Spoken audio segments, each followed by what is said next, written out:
This week, Parliament's been debating whether to ban testing on dogs. That's after 200,000 people signed a petition saying stop it right now. In the UK, new medicines must be tested on animals before being tested on humans. But there has been a ban against testing beauty products and cosmetics on animals since 1998. So it's good to have you here, Chris. Explain your perspective on this, please.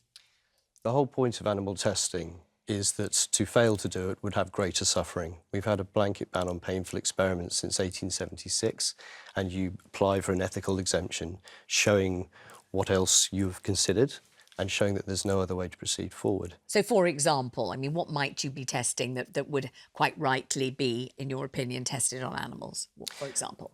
Well, you know, you might use 20 rainbow trout to not poison a river with a chemical. That's the kind of ethical thinking that goes behind it. The researcher will put forward a proposal saying, this is why I'm doing this. I can't do it any other way. And then an ethics committee will consider that.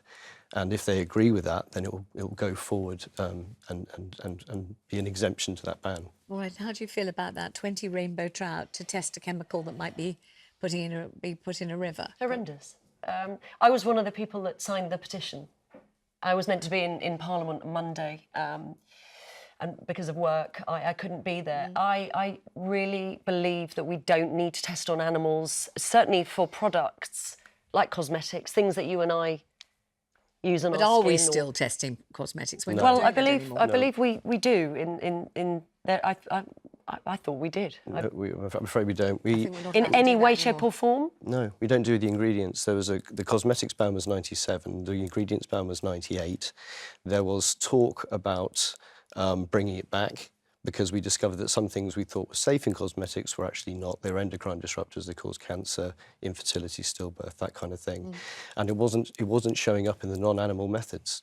It was only when they tested it in the EU on rats that it was discovered. I believe that we still were, but I believe there are other ways of testing now. That's what, you know, I've been led to believe. I've been in a couple of debates because I'm quite heavily embroiled in the beagle testing, which I think is horrific.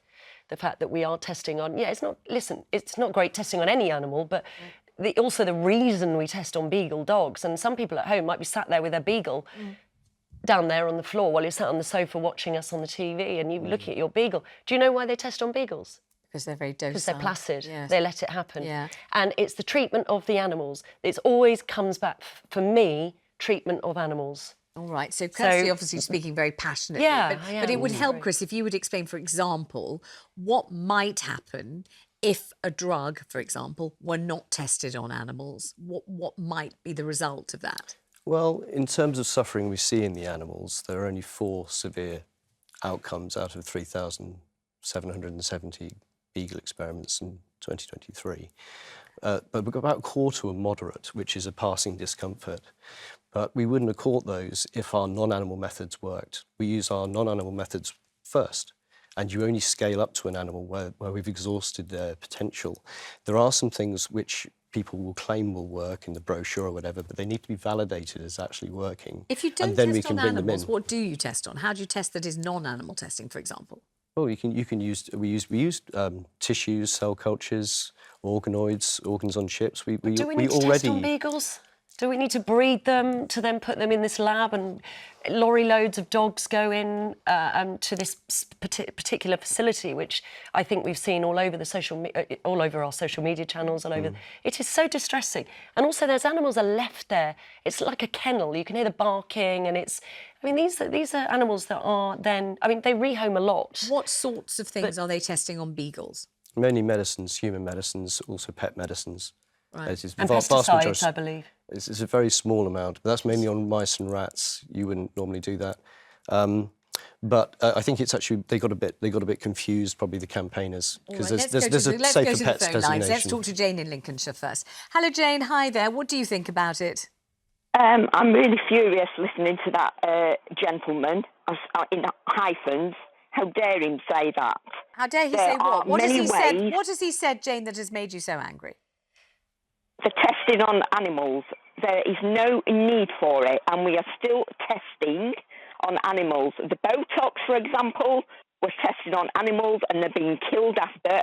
They are dying a double death. They are just being left to die. Well, let's ask Chris if that's true or not. Hang on a second. Is it true that Botox has been tested on animals and they're left to die afterwards? No, so it can be tested in. It's tested for safety, not Right. trying to harm the animal. You're trying to show that the batch is safe.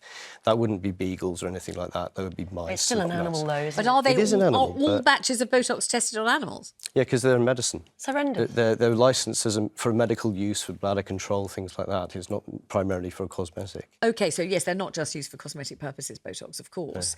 But when, for example, a mouse is injected with Botox to test that the batch is safe, what does happen to the mouse afterwards? Hopefully nothing. I mean, you have to euthanize the mouse at the end of it. That's the law. But Oh, that's you do. the whole You point. do have yeah. to. You have to humanely euthanize it at the end, but the idea of the lived experience of the animal, Yes. the idea is to minimise suffering, if any at all. The hope is that the Botox won't harm the animal. Jane, does that change your mind, hearing the reason behind it? That you have to No, test that the batch is safe and it's the only way No. to test? No, they suffer in silence. They are left to die alone. There's undercover coverage that goes out. I've seen so many things.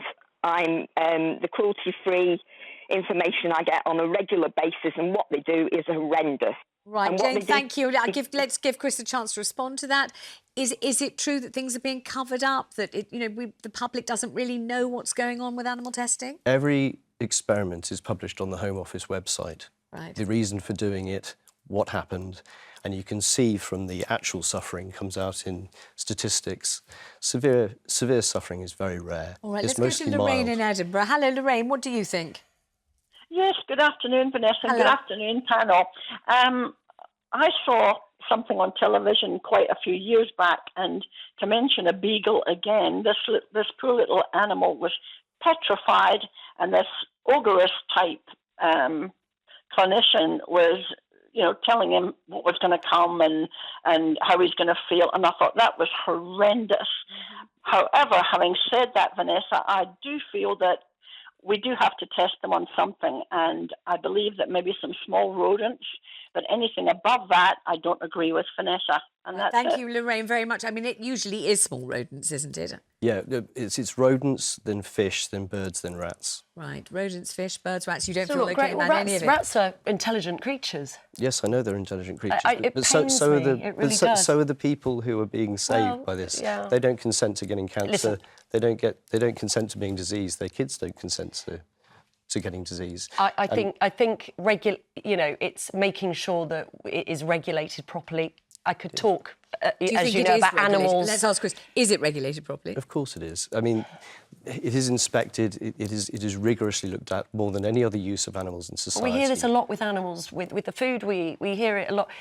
What do we believe? And I think we still test on, isn't it, over 2.5 million animals in labs in the UK a year. Is that right, Chris? That's right. It's a lot of animals, isn't it? It's far less than are killed by domestic cats. OK, so it's far less than are killed by domestic cats. That doesn't change your 275 mind. million. Which is frightening. So you're calling for a ban on cats? It's that kind of thing. It's in the round. You've got to look at. We're trying to minimise the number of suffering, and if you can do that in a limited way, where you can absolutely limit it to really mild suffering, you can stop something more severe happening. I can Are they see looking there's at- much more to say on this subject, Yeah, but I'm yeah. afraid we have to move on. Thank you so much for coming in, Chris Magee.